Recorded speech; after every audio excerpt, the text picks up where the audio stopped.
That being said, I think it's Brooklyn's conference. I think when push comes to shove, I think they have way too much firepower at all times on the court. Like they could like any of their matchups, any of their rotations that they put in, it's gonna be killer for whatever team's defending that. And are the Knicks a good matchup for that? Maybe, but at the end of the day, man, they're not gonna.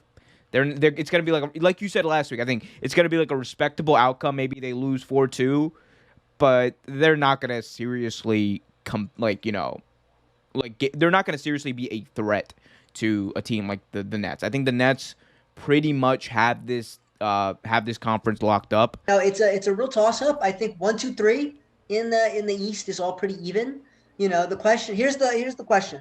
One of the things that's making the rounds on the sports writers this week is that no team in the last 20 years has won a title by being worse than I think it was 15th. I think it was top half in defense in the regular season, right? And the Nets, I believe, finished 20th in defense. And so the question is, can they break that mold? We're hitting a point where we finally reached the threshold where the old axiom, that defense wins you ball games, is no longer true, right? It's now easier to get a bucket than it is to not get a bucket. And so that doesn't make getting stops less important. It just means getting stops is harder. And so the question is, can the Nets max out on offense so much that they're impossible to get stops? I mean, Kyrie just became the ninth dude to get 50, 40, 90 in a Yeah, season. Um, and so the question is, well, you got three dudes, and another dude in that list, not this season, but another dude on that list is Kevin Durant, and certainly James Harden is a guy who could flirt with 50, 40, 90.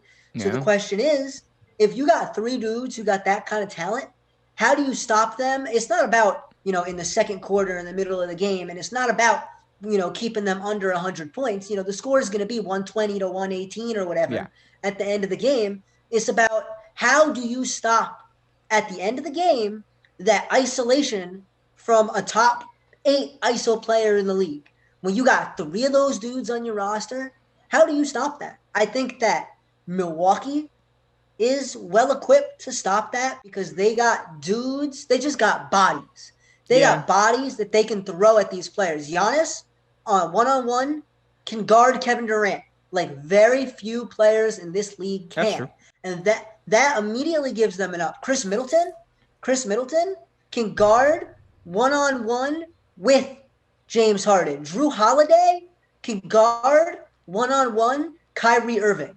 When you got three dudes who play elite level defense, that's going to give Milwaukee a very unique edge. Now, Philly, who has the best defense in the Eastern Conference, they were I think they were the Clippers. It was the Clippers, the Lakers, the Knicks. Shit, I forget. It was the Clippers, Lakers, Knicks, and somebody else. The top four defenses, and the Knicks were fourth in the league. But Philly with one of the best defenses in the league, they play a little differently, right? They got Ben Simmons as their lockdown defender. Again, we're talking about a 6'10 dude with elite speed. We're talking about a 6'10 dude who guards point guards. Ben Simmons could play elite level defense on Kevin Durant. He can one-on-one lock any one of those three guys up on any given night.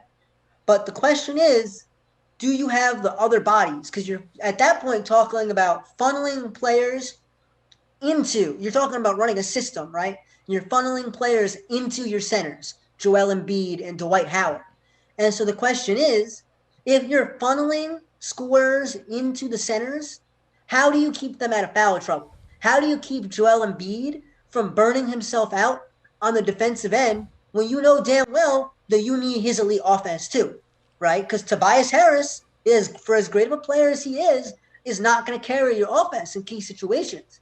And if Ben Simmons is going to put up 9 points a night or whatever, we're talking about a dude on any given night who could give you 25, but on any given night could give you 7.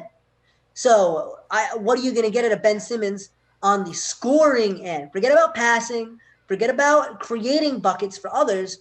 You're going to need Ben Simmons to be aggressive on the offensive end because you're going to need to unlock every part of your offensive potential to make up for the easy buckets that are going to come on the offensive end for Brooklyn. And so does Philly have the offensive firepower to keep up? And can they match that intensity on the defensive end for 7 games without exhausting themselves? And that's the question. And so, with that in mind, I think Brooklyn is the favorite just because they have these 3 best players. If you're looking at the totality, and now that's not to hate on Giannis and Joel, right? But they are. You're talking about the 5 best players in the Eastern Conference is some combination of those 5 dudes, and Brooklyn has on the same roster 3 of them. Thanks for watching this video from Real Take Sports Talk. Remember to like, share, subscribe, hit that notification bell so you get notified whenever a new video is released. Also, remember to check out our live show every single Thursday at 8 p.m. right here on the YouTube channel. And remember, keep it real.